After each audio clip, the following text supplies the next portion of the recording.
While paddling along Blackwater Creek, the dark, captivating water held me in awe. It was like strong tea,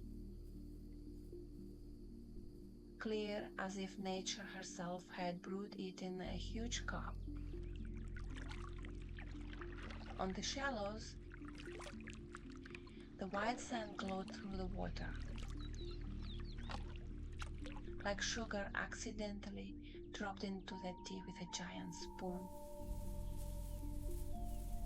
The bittersweet magic of the forest wrapped around every breath. Tannins, tiny stories of leaves and fallen branches, had dissolved after the rain, slowly coloring the water. The current moved gently, unhurriedly, whispering of the past, of roots and swamps it had passed through.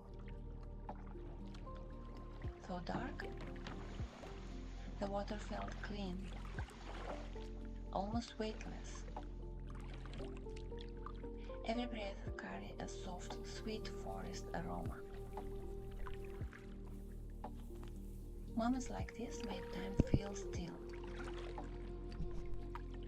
suspended between two worlds, the sky above, the gentle water below.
Half a mile in, I spotted a lonely campsite on the right, cozy among thick trees.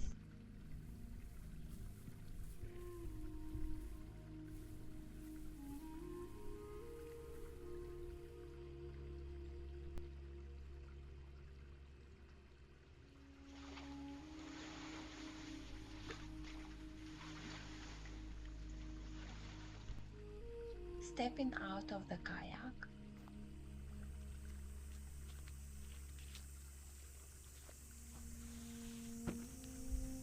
Moccasin Springs appeared just a little to the left.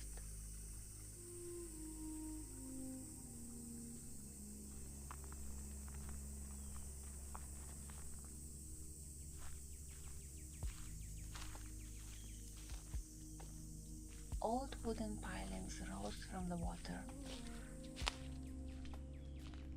remnants of a bridge that once connected the banks and served early 20th century logging.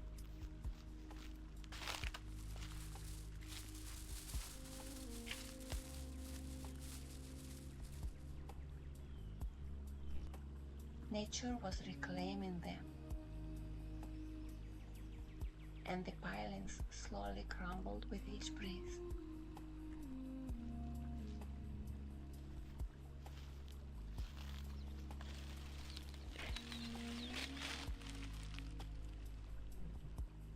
Carefully crossing to the other shore,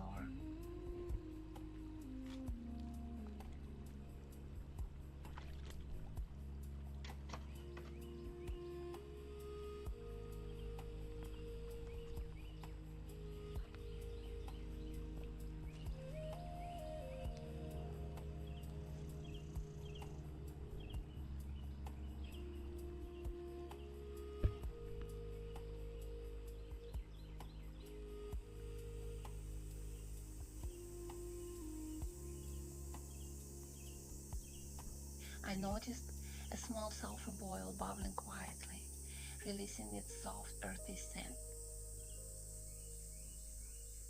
I paused, breathing in the moment, admiring this quiet little wonder.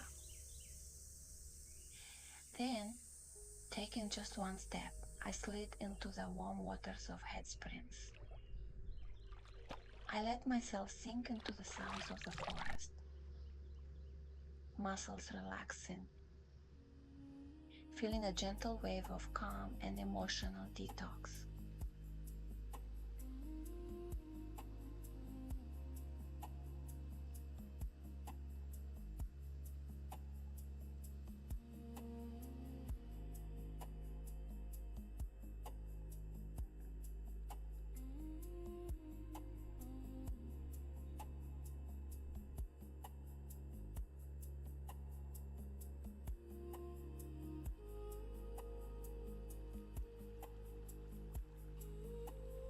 Alone in that rare solitude, I lowered the camera underwater a few times. Slow, sleepy boils rose from the bottom, each bubble whispering stories of the past, gently stirring lazy pebbles.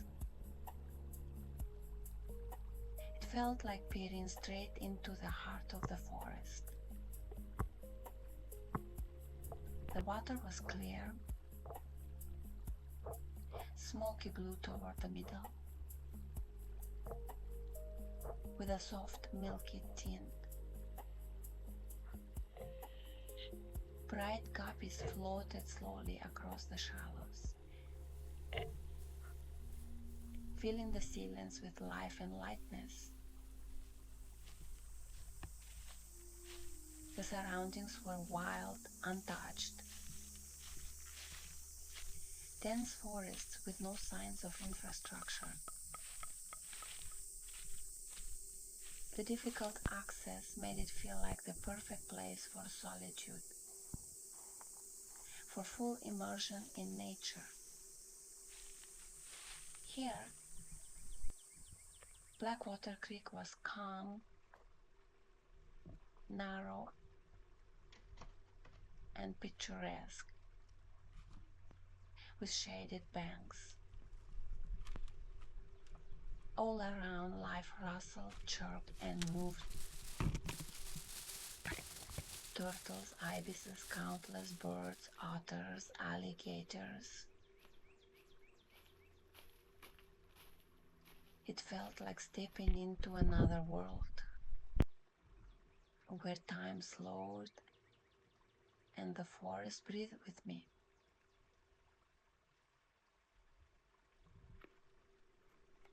Stay the night, and you might meet a black bear. If luck is on your side, even a panther.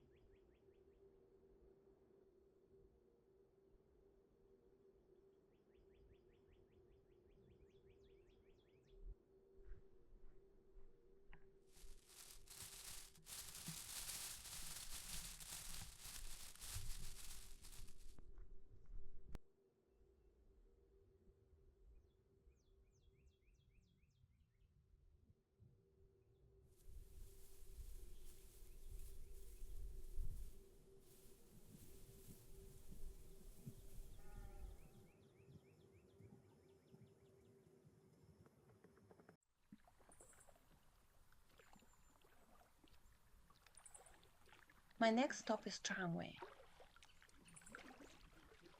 Here, I want to see if I can uncover some remnants of history. Earlier, I mentioned that Blackwater Creek really does look black. But it's not because the water is dirty. It's the tannins from leaves and wood that give it a dark tea-like color. Look at how it flows slowly between the trees, reflecting the forest and sky. And imagine how many stories it could tell if it could speak. Here, in Seminole State Forest, almost all of Florida is gathered in miniature. Pine flatwoods, cypress domes, swamps, streams, and springs.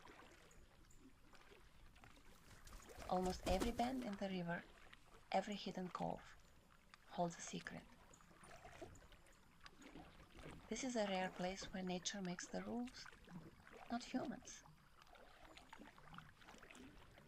In some spots, the river is blocked by fallen trees, and then it opens up again downstream. Listen closely. This forest is alive with animals. Otters, ibises, alligators, black bears. If you stay quiet, you can feel like a guest in a wild world. And the river itself is protected. The forest exists to keep the water clean and wild, and life around it untouched. The forest's name comes from the Seminole people. The word Seminole comes from Spanish cimarron, meaning wild or independent. The Seminoles were a mixed group who left the control of other tribes and colonists to form their own independent community. The forest and swamps were their protection, their shield, their hiding place, a place to survive.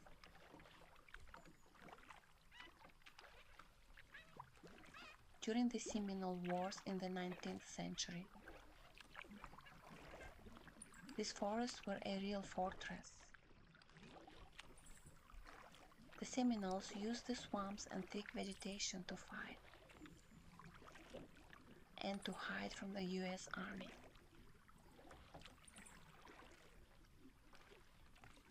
Later, during Prohibition, these same hidden corners became safe havens for moonshiners. Imagine it. In the stillness of the forest, a small still quietly smokes. Someone carefully moves barrels, all hidden from prying eyes.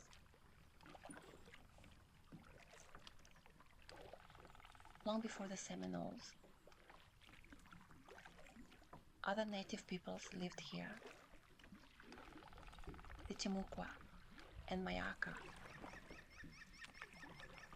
now nearly gone. Their stories are still hidden in every bend of the river, in every cypress dome. If you listen closely, you might almost hear their whispers among the trees.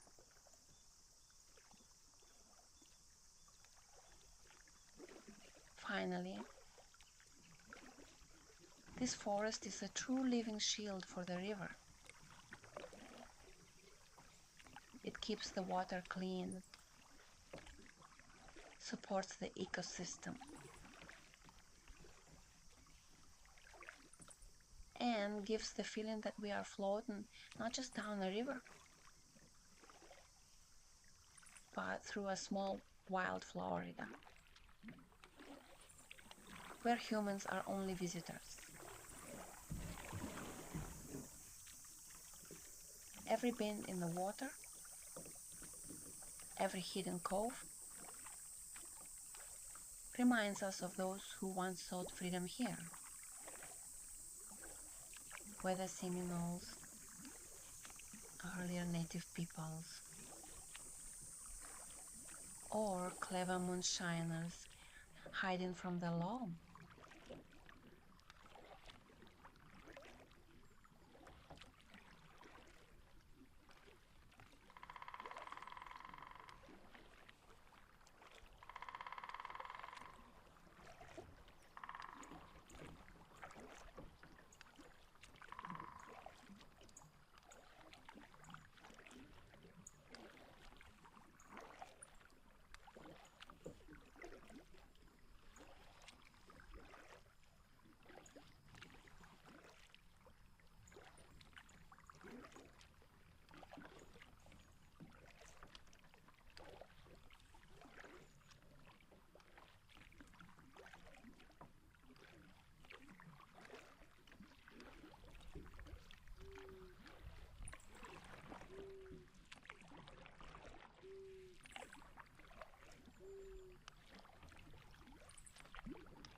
The creek was winding like a snake, weaving around fallen trees and thick patches of vegetation. It was obvious no one had cleaned it up in a very long time. And somehow that made it even more beautiful.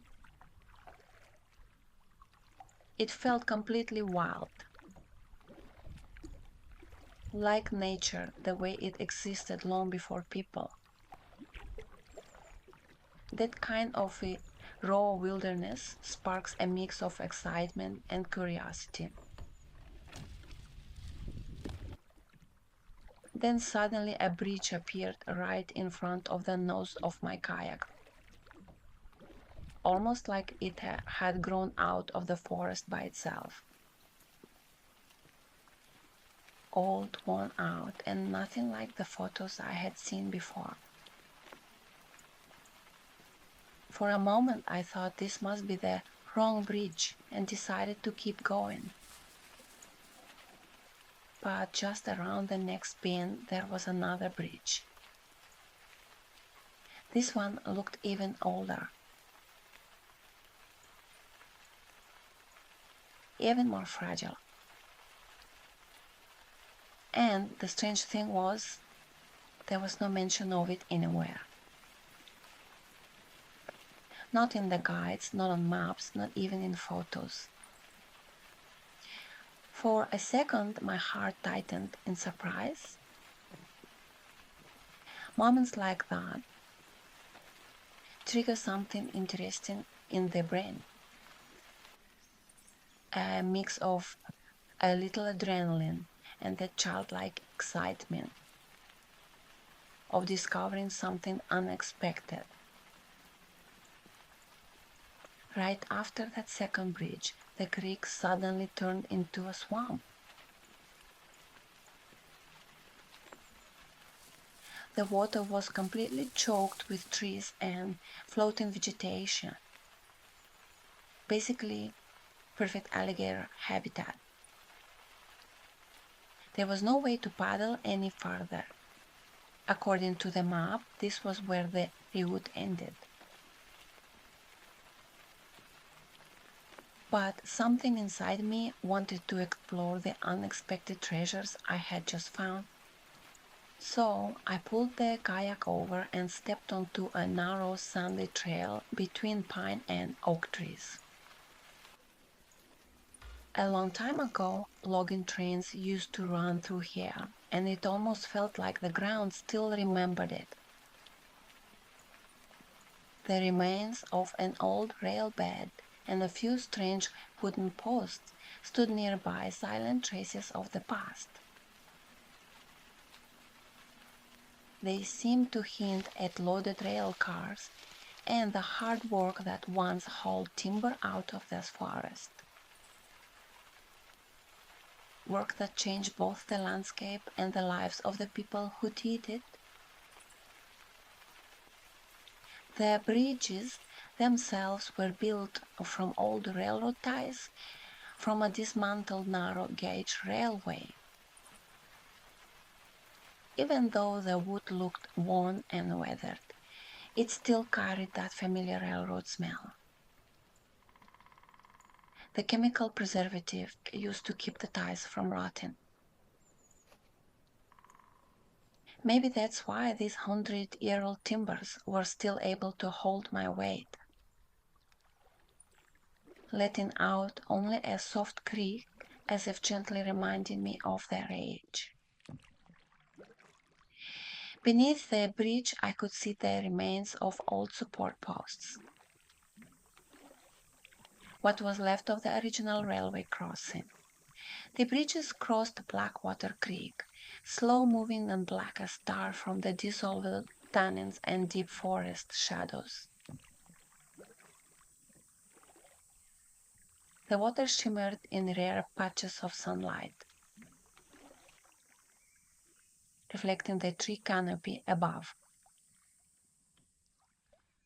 The forest here felt alive in a quiet, untouched way. It almost seemed like you could hear nature whispering, The kind of place where the natural world is simply allowed to exist without much human interference. I walked across the bridges, stopping for a moment to look down at the dark water and feel the rough, moss-covered railroad ties under my feet, each step answered by the soft creak of old wood. After a while, I returned to my kayak and started paddling back the way I had come, leaving behind the quiet history of the place, the dark water, and my footprints in the sand. Every step across those bridges felt like stepping into the past while still standing here in the present. This forest was once an industrial landscape, but today it has become a quiet, almost sacred place where every creek, every old rail bed, and every forgotten bridge quietly holds its own story.